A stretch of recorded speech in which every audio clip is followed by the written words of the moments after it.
बिस्मिल्लाहिर्रहमानिर्रहीम। अस्सलाम वालेकुम व्यूवर्स। तो आज की माइक्रोसॉफ्ट एक्सेल की इस वीडियो के अंदर मैं आपको जो हमने पिछले लेक्चर के अंदर मार्कशीट बनाई थी उसी के बारे में थोड़ा सा बताऊंगा। पहले हमने काम किया था पार्ट 2 में ग्रेड तक, यानी ग्रेड वगैरह हमने निकाल लिए थे। अब इसमें मार्कशीट बन तो गई है, लेकिन इसमें एक छोटा सा प्रॉब्लम ये है कि भाई यहाँ पर देखिए फ़िज़िक्स में इसके 33 मार्क्स हैं, तो ये तो 40 से कम है ना, तो ये मतलब फेल बनता है। इसकी एक कम पार्ट है, उसके बाद मतलब इसकी दूसरी उर्दू में 2 कम पार्ट हैं इसकी, तो इसके लिहाज से तो इसको फेल होना चाहिए, लेकिन यहाँ पर पास है। उसकी वजह यह है कि हमने एक फार्मूला नहीं लगाया था इसमें सप्लीमेंट्री का, कि अगर आपके सब्जेक्ट में किसी एक में कोई सप्ली आ जाती है तो उसको कैसे सॉल्व करना है, वो चीज़ हमने नहीं कवर की थी। तो आज हम इंशाल्लाह उसको कवर करते हैं और आज मैं आपको एक नए तरीके से बताता हूँ। तो सबसे पहले ये जो टोटल मार्क्स है, इसके बाद हमने एक कॉलम क्रिएट करना है। तो जाहिरी सी बात है, आप यहाँ पर के वाले कॉलम के अंदर राइट क्लिक करेंगे और यहाँ पर इंसर्ट पे क्लिक करेंगे, तो आपका एक देखें इसके आगे कॉलम आ चुका है। इसके अंदर आप लिखेंगे काउंट सप्ली, काउंट के वो सब्जेक्ट काउंट करे जिसके अंदर से सप्ली आई है, ठीक है, ओके। तो अब स्पेलिंग में भी मिस्टेक हुआ, आप चेक कर लीजिएगा। तो अब इसने यहाँ पर वो सब्जेक्ट काउंट करना है जिनके अंदर सप्ली हो, तो वो कैसे करेगा। तो फार्मूला हम पढ़ चुके हैं काउंट इफ़ का, तो यहाँ पर हम फार्मूला वही अप्लाई करेंगे, इक्वल COUNT काउंट इफ़। उसके बाद आपने ब्रैकेट स्टार्ट कर लेना है, शिफ्ट दबाकर 9 वाला बटन दबाना है, तो ये ब्रैकेट स्टार्ट हो जाएगी। और ब्रैकेट स्टार्ट करने के बाद आपने ये फर्स्ट सब्जेक्ट से लेकर लास्ट सब्जेक्ट यानी उर्दू तक की सिलेक्शन देना है। इसको रेंज हमने देना है, ये देखें रेंज मांग रहा है, रेंज के बाद कॉमा लगा हुआ है, तो उसके बाद हमने क्राइटेरिया देना है काउंट इफ़। उसके बाद वो फिज़िक्स से लेकर आप उर्दू तक की सिलेक्शन ले लेंगे और फिर कॉमा लगाएंगे। अब इसको क्राइटेरिया देना है, तो उसके लिए डबल कोर्स लगाएंगे। डबल कोर्स लगाने के बाद मैं लेस देन का साइन डालूंगा यहाँ पर कि छोटा हो 40 से, यानी मैंने इसको शर्त बताई है गिनो, काउंट इफ़ यानी गिनो अगर यहाँ से लेकर यहाँ तक कोई भी वैल्यू लेस देन हो 40 से, लेस देन हो 40 से, तो ये उसको गिनेगा। ये डबल कोर्स हम क्लोज कर देते हैं, यानी इन्वर्टेड कॉमास के अंदर आपने लेस देन 40 लिखना है। और यहाँ पर आप कंडीशन पूरी देख सकते हैं किस तरह से मैंने फार्मूला अप्लाई किया है। शिफ्ट दबाकर ब्रैकेट क्लोज करें और एंटर की प्रेस कर दें। आप देख सकते हैं कि इसने काउंट कर दिया है 3, यानी यहाँ से लेकर यहाँ तक उर्दू तक 3 ऐसे सब्जेक्ट हैं कि जिनके अंदर से मार्क्स जो है वो 40 से कम है। एक तो उर्दू हो गया, इस्लामियात हो गया और तीसरा हो गया फिज़िक्स, यानी ये फेल बनता है। तो अब मैं इसको डबल, ये जो छोटा सा पॉइंट आपको नज़र आ रहा है ये वाला, इस पॉइंट पर आप डबल क्लिक करें तो ये फार्मूला सारा एंड तक जो है वो कॉपी हो जाता है। मैं इस पर डबल क्लिक कर देता हूँ, तो ये देखें जिस सब्जेक्ट के अंदर से भी उसकी सप्ली है उसने काउंट कर ली है कि यहाँ से अली की जो है 3 सप्लियाँ हैं, उसके बाद हसन की भी 3 हैं, 5 सप्लियाँ हैं जनाब उमर की।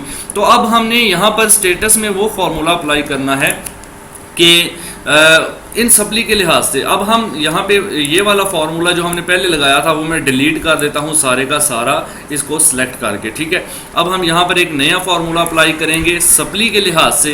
पहले वाला फार्मूला भी ठीक था लेकिन वो ओवरऑल था, उसमें हमने सप्ली को काउंट नहीं किया था। अब मैंने एक और कॉलम ऐड कर दिया है इसके अंदर सप्ली काउंट करने का।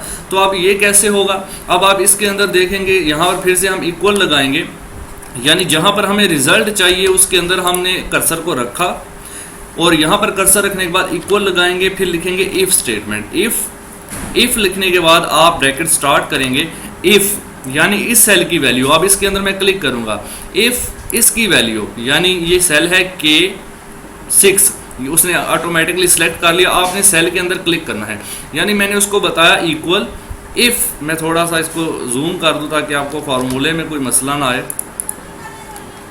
यहाँ पे देखिए इक्वल इफ़ ब्रैकेट स्टार्ट।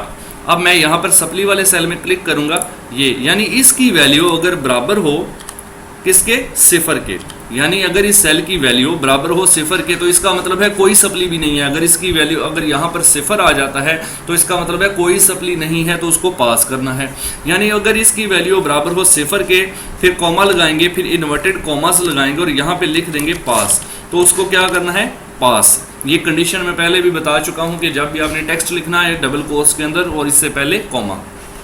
एक कंडीशन हमारी हो गई कि अगर इसकी वैल्यू यानी K6 की वैल्यू बराबर हो 0 के तो पास करो।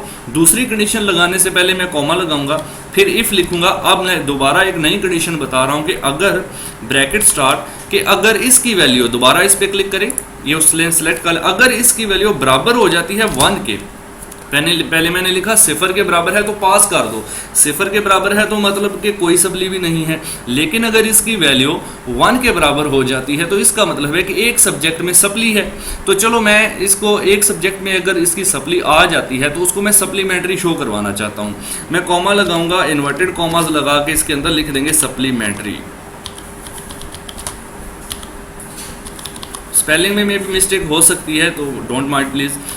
इन्वर्टेड कॉमास क्लोज कर दिया। दूसरी कंडीशन मेरी कंप्लीट, यानी अगर मैंने पहली कंडीशन में बताया कि अगर इसकी वैल्यू 0 के बराबर हो तो पास करो, दूसरी कंडीशन में बताया अगर इसकी वैल्यू 1 के बराबर हो यानी अगर एक सप्ली हो तो वहाँ पर सप्लीमेंट्री लिख दो। अब तीसरी कंडीशन लगाने से पहले मैं पहली कंडीशन को क्लोज करूँगा कॉमा के साथ और नई कंडीशन लगाऊंगा इफ़ ब्रैकेट स्टार्ट। फिर इसके अंदर ही हम क्लिक करेंगे काउंट सप्ली वाले सेल के अंदर यहाँ पर। अब अगर इसकी वैल्यू बढ़ जाती है, ग्रेटर देन हो जाती है, किससे? 1 से। अगर इसकी वैल्यू ग्रेटर देन 1 होती है तो जाहिर सी बात है एक से ज़्यादा सप्ली होगी तो उसको फेल करना है ना, तो हम फिर कॉमा लगाएंगे, इन्वर्टेड कॉमास के अंदर फेल लिख देंगे। ठीक हो गया। तो 3 कंडीशन मैंने अप्लाई कर दी कि अगर इस सेल की वैल्यू 0 के बराबर हो तो पास करो, अगर इसकी वैल्यू 1 के बराबर हो तो सप्लीमेंट्री लिखो, अगर इसकी वैल्यू 1 से ज़्यादा हो जाए यानी 2 हो जाए तो फेल कर दो, या 3 हो जाए तब भी फेल कर दो। लास्ट पे हम कितनी ब्रैकेट लगाएंगे? जितने बार हमने इफ़ स्टेटमेंट यूज़ किया, 1 2 3 बार हमने इफ़ यूज़ किया है तो लास्ट पे हम 3 ब्रैकेट लगाएंगे। और मैंने पहली वीडियो में भी बताया था कि लास्ट ब्रैकेट जो है वो हमेशा ब्लैक हो जाती है। अब यहाँ पर हमारा फॉर्मूला कंप्लीट हो चुका है। मैं इसको एंटर की प्रेस करता हूँ। आप देखेंगे इसने फेल कर दिया क्योंकि इसकी 3 सप्ली है जो कि एक से ज़्यादा है। तो इसी फार्मूला को इसी फार्मूला को नीचे कॉपी कर देते हैं। उसके लिए मैं इसको ड्रैग करके भी कर सकता हूँ या इस पॉइंट पे डबल क्लिक करके मैं इसको ड्रैग करता हूँ और यहाँ तक इसको कॉपी करता हूँ। तो आप देखेंगे खुद ब खुद उसने ऑटोमेटिकली कंडीशन के मुताबिक हमारा काम कर दिया है। यानी जिस बंदे की एक सप्ली है उसने सप्लीमेंट्री लिख दिया है। यहाँ पे देखें इसकी एक सप्ली थी उसने सप्लीमेंट्री लिख दिया, इसकी भी एक है सप्लीमेंट्री, इसकी 3 है उसने फेल कर दिया। जिसकी कोई सप्ली नहीं होगी उसको ये पास करेगा। पास यहाँ पर कोई भी नज़र नहीं आ रहा अब क्योंकि हर एक की कोई ना कोई सप्ली है। तो मैं यहाँ पर ये करता हूँ, यहाँ पर मैं मार्क्स चेंज कर देता हूँ। इसके मार्क्स मैं 43 कर देता हूँ, ठीक है, यानी मैं थोड़े इसके मार्क्स बढ़ा देता हूँ। तो इसके 34 से मैं 41 कर देता हूँ, इसी तरह से 22 से मैं 42 कर देता हूँ।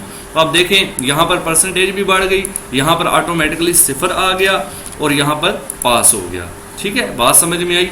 अभी यहाँ पर देखें जैसे इसकी एक सप्ली है, एक सप्ली किस में है वो हम देख लेते हैं कि कौन से सब्जेक्ट के अंदर से इसके मार्क्स 40 से कम है। ये देखें फिज़िक्स के अंदर अगर मैं इसके फिज़िक्स में मार्क्स बढ़ा दूंगा तो ऑटोमेटिकली इसकी सप्ली 0 हो जाएगी और यहाँ पर सप्लीमेंट्री की जगह पर पास लिखा आ जाएगा। तो इसके मार्क्स 40 से बढ़ाकर 41 कर देते हैं और एंटर की प्रेस करते हैं। आप देखें यहाँ पर सारा कुछ चेंज हो चुका है अकॉर्डिंग टू फार्मूला। तो इस तरह से अब जिस बंदे की एक सप्ली होगी यहाँ पर 1 काउंट करेगा, जिसकी 2 सप्लियाँ होंगी यहाँ पर 2, जिसकी 0 होगी उसकी 0, जिसकी सप्ली 0 होगी उसको पास कर देगा, जिसकी सप्ली 1 होगी उसको सप्लीमेंट्री कर देगा, जिसकी 1 से ज़्यादा होंगी 2 3 4 5 उसको फेल में कंसिडर करेगा।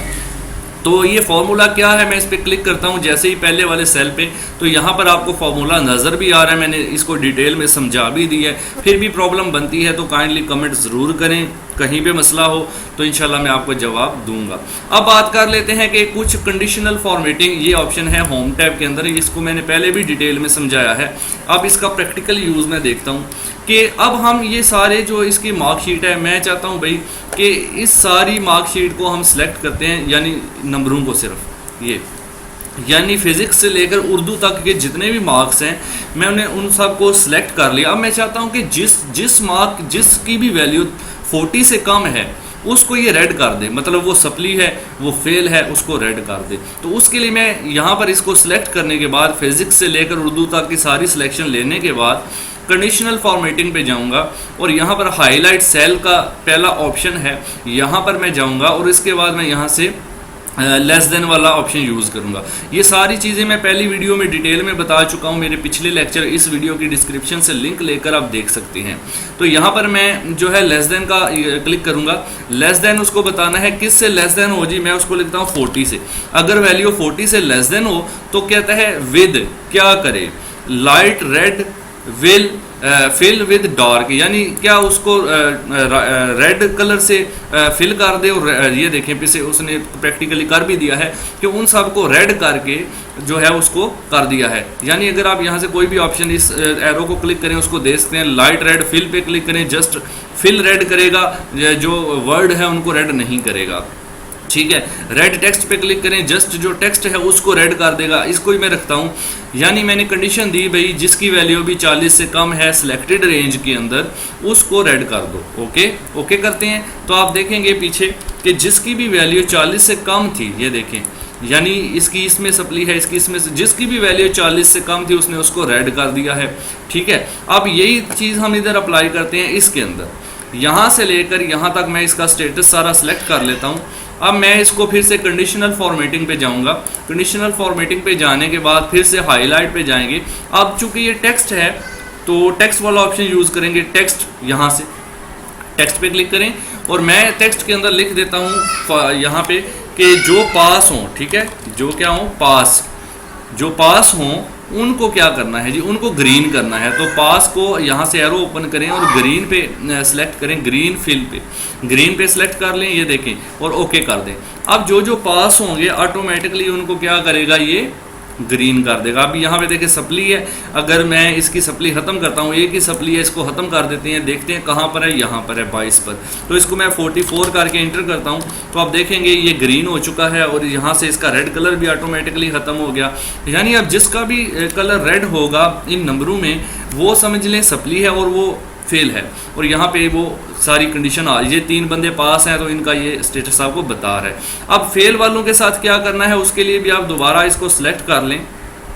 सिलेक्ट करने के बाद फिर से कंडीशनल फॉर्मेटिंग, यहाँ से जाके टेक्स्ट कंटेन पे क्लिक करें और यहाँ पे लिखें फेल, कि फेल वालों को क्या करना है, ये इसने सेलेक्ट किया हुआ है ऑलरेडी, लाइट रेड फिल करना है, इसको ओके कर दो। तो जो जो फेल होंगे उनको वो ऑटोमेटिकली जो है वो सिलेक्ट करके इस तरह से ग्रीन कर देगा। क्लियर?